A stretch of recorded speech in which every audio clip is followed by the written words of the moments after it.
এখন এই মুহূর্তে নির্বাচন হলে বিএনপি ছাড়া আর কোনো দলই জিতবে না, বললেন টুকু।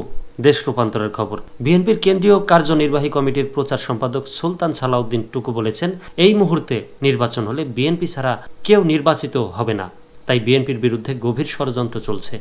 এখন যারা বিএনপির বিরুদ্ধে ষড়যন্ত্র করছে তারাও থাকবে না। বিএনপি ও বাংলাদেশ একে অপরের পরিপূরক। শুক্রবার 28 ফেব্রুয়ারি বিকালে টাঙ্গাইলের ভূঁইয়াপুর সরকারি পাইলট উচ্চ বিদ্যালয় মাঠে সাবেক উপমন্ত্রী আব্দুস সালাম পিন্টুর গণসংবর্ধনা অনুষ্ঠানে তিনি এসব কথা বলেন।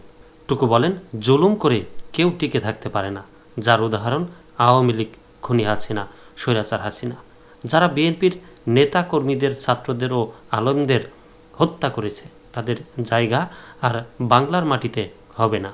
তিনি বলেন, স্বৈরাচার বিদায় হলেও তাদের দোসররা এখনও বাংলাদেশে রয়ে গেছে। তারা বিভিন্ন সময় দেশকে অস্থিতিশীল করার চক্রান্তে লিপ্ত রয়েছে। এই চক্রান্তকারীদের বিরুদ্ধে সবাইকে সচেতন থাকতে হবে।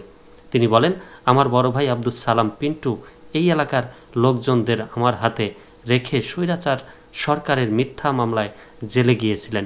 আমি নেতাকর্মীদের সংগঠিত করে রেখেছিলাম। কতটুকু পেরেছি জানি না। আজ এ সংবর্ধনা অনুষ্ঠানের মাধ্যমে এ এলাকার দায়িত্ব বড় ভাইয়ের হাতে তুলে দিলাম।